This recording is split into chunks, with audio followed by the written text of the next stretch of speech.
வணக்கம் ஐயா ஐயா. வணக்கம். ஐயா, இலங்கையிலிருந்து வந்திருக்கிறீங்க. உங்களை பார்க்கறதுக்கு சந்தோஷப்படுறேன், பெருமைப்படுறேன். ரொம்ப சந்தோஷமா இருக்குய்யா உங்களை பார்க்கறது, பெருமைப்படுறது. அந்த ஐயா கனடாவில இருந்து வந்திருக்காங்க. அவங்க ஒரு யூடியூப் சேனல் வச்சிருக்காங்க. அவங்களையும் சந்திச்சதுல எனக்கு ரொம்ப பெருமை. சொல்லுங்க ஐயா. அகம் தூய்மை, அதாவது அகம் என்று சொல்லுவார். என்னுடைய உள்ளம் புதுமையாக வர வேண்டும்.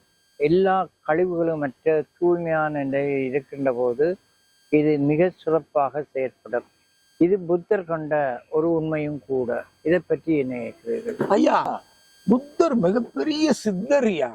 அவர் எவ்வளவோ ராஜ்ய வசதி இருந்தும் அந்த வசதிகள்லாம் திறந்துட்டு துறவியா போய் எனக்கு ஒண்ணுமே வேண்டாம் அண்ணா எல்லா ஆசா பாசங்களையும் வெறுத்துட்டு போனவரையா. அங்க அவருக்கு உள்ளம் பாருங்க எவ்வளவு மென்மையாயி புதுமையாயி அங்க போயிடுச்சு. அதனால புத்தர் நிறைய ரொம்ப பேருக்கு சொல்லி புத்தர் வழி போனோம்னா நிறைய சாதிக்கலாம். இதுக்கு ஒரு உதாரணம் ஐயா, விவேகானந்தர் மிகப்பெரிய சித்தர் ஐயா.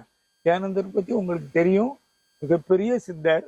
அவர் என்ன பண்ணியிருக்காருன்னா, அமெரிக்காவில் ஒரு நிகழ்ச்சியில் 1920 ஒரு நிகழ்ச்சியில சொல்றாரு, அவரும் அவர் குருநாதரும் ஒரு சாமிகளை பார்க்க போறாங்க. அவர் குருநாதர் இன்னொருத்தர் 3 பேரும் சேர்ந்து ஒரு சாமிகளை பார்க்க போறாங்க. அந்த சாமிகளை பார்க்க போகும்போது இவங்க ஒவ்வொருத்தரும் மனசுல என்னமோ நினைச்சுக்கிட்டு நம்ம அந்த சாமியை பார்க்க போறோம், இவர் நம்ம நினைச்சதெல்லாம் சொல்லுவாரா அப்படின்னு நினைச்சு போறாங்க. போய் அந்த சாமிஜியை பார்த்துட்டாங்க. அவர் இவரை விடலாம் பெரிய சித்தர், நினைச்ச நேரத்துல சொல்லக்கூடிய அப்பேற்பட்ட ஒரு சித்தர் அவர். இந்த 3 பேர் போறாங்க, நமஸ்காரம் பண்றாங்க. அவரும் நமஸ்காரம் பண்றாரு. ஐயா, 3 பேர் வந்திருக்கிறீங்க, நீ இதை நினைக்கிற சொல்லிட்டேன், நீ அதை நினைக்கிற சொல்லிட்டேன், நீ நினைக்கிறது பூரா சொல்லிட்டேன், 3 பேர் நினைச்சது பூரா சொல்லிட்டேன். இப்ப நீங்க வழிக்கு வாங்க, ஆளுக்கு ஒரு பேப்பர் எடுத்துக்கிடுங்க. நீ என்னென்ன நினைக்கணுமோ எழுதி உன் பைக்குள்ள வச்சுக்கா, நீ என்னென்ன நினைக்கணுமோ நீ எழுதி பேப்பருக்குள்ள வச்சுக்கா. இன்னொருத்தர இஸ்லாமியர், நீ என்னென்ன எழுதணுமோ எழுதி பேப்பருக்குள்ள வச்சுக்கிடுங்கப்பா, வச்சுட்டு நீ வாங்க பண்ணிட்டார். 3 பேரும் இவர் இதுல இந்த சம்ஸ்கிருதத்துல பெரிய வார்த்தைகள் மருந்துகள்லாம் எழுதி விவேகானந்தர் வச்சுக்கிட்டாரு. அந்த இஸ்லாமியர் உருதுல ஏதோ பெரிய மருந்துகள் பேரெல்லாம் எழுதி வச்சுக்கிட்டாரு. கூட போன ஒரு நண்பர் வேற ஒரு நாட்டுக்காரரு, அவர் லாங்குவேஜில் எழுதி எல்லாம் வச்சுக்கிட்டாங்க. வச்சுட்டு இவரை பார்க்க போறாரு, அந்த சாமியை பார்க்க போறாரு.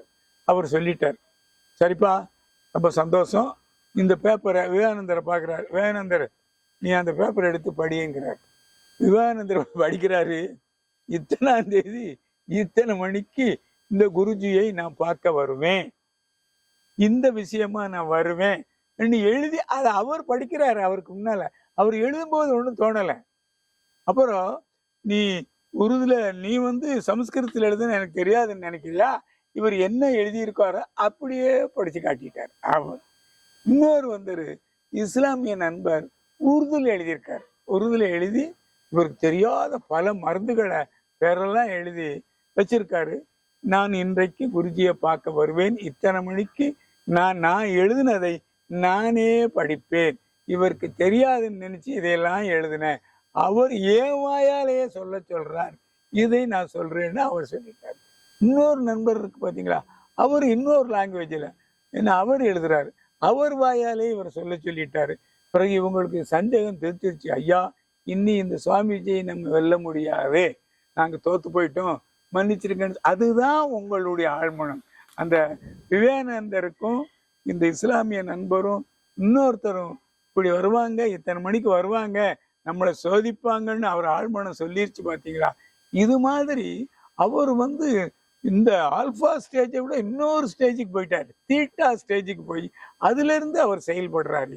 அப்பேற்பட்ட கலை இந்த ஆழ்மன கலை. ஒரு ஆள் உங்கள்கிட்ட ஆழ்மன பயிற்சி கத்துக்க வாரார், ஒரு வெப்பமே ஒரு 20 days 10 daysல கத்துக்கிட்டார், ஒரு இடப்பட்ட வயசானவர். ஓகே, எனக்கு செய்யறது அரைவாசிக்கு வந்துட்டேன், இன்னும் ஒரு அரைவாசிக்கு உங்களோட ஹெல்ப்பை கேட்டு டைரக்டாவோ அவர்கிட்ட மைண்டுக்குள்ளால போயோ அவருக்கு ஆன்லைன் மூலம் உங்களுக்கு அது செய்து கொடுக்க இயலுமா? தாராளமா முடியும். அதுக்கப்புறம் அவரு எதிர்காலம் ஒரு வளமா இருக்கும்.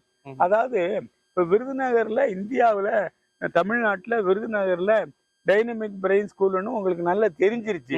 எங்க இடத்துக்கு லேசா வந்துருவீங்க. அதே மாதிரி யாரெல்லாம் ஆழ்மனதை பத்தி நல்லா புரிஞ்சிட்டாங்களோ அவங்க வந்து பாதையை விட்டு விலக மாட்டாங்க. அவங்களுடைய எதிர்காலம் எப்படி இருக்கணுமோ அப்படித்தான் செயல்படுவாங்க. அவங்களுடைய எதிர்காலம் வளமான வாழ்க்கையா இருக்குமா ஒழிய வறட்சியான வாழ்க்கையா இருக்காது.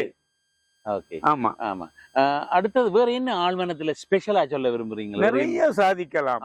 நிறைய ஒருத்தன் வர்றான், அவன் நல்லவனா கெட்டவனா அது கூட தெரிஞ்சுக்கலாம். கெட்டவனா இருந்தா நம்ம அப்படியே அவனை விட்டு ஒதுங்கிடலாம். அது கூட ஆழ்மனத்துல நம்ம பழகக்கூடிய ஆட்கள், நம்ம ஒருத்தர் பிசினஸ்ல பார்ட்னரா சேர்க்க போறோம், இவர் நல்லவரா இவர் கெட்டவரா அப்படின்னு பார்த்துட்டு நல்லவர் இருந்தா சேர்த்துக்கிடுவோம், கெட்டவர் இருந்தா பின்னால பிசினஸ் பண்ணி நஷ்டப்பட்டு கஷ்டப்படுறதை விட முதல்ல ஒதுக்கிடலாம். ஆழ்மனம் எதுக்கு வேணுமாலும் பயன்படும்.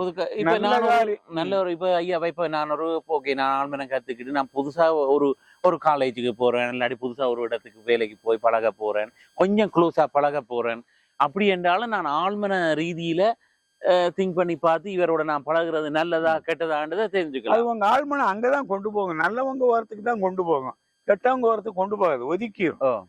அது ஆழ்மனம் நம்ம உண்மைகளை நன்மைகளை தெளிவா எடுத்து கொடுக்கறதுக்கு தான் நம்ம ஆழ்மனம் நமக்கு பயன்படுது. வேற எதுக்குமே செயல்படாது. அதுல நீங்க உள்ள போனா தான் ஏன் தெரியும்.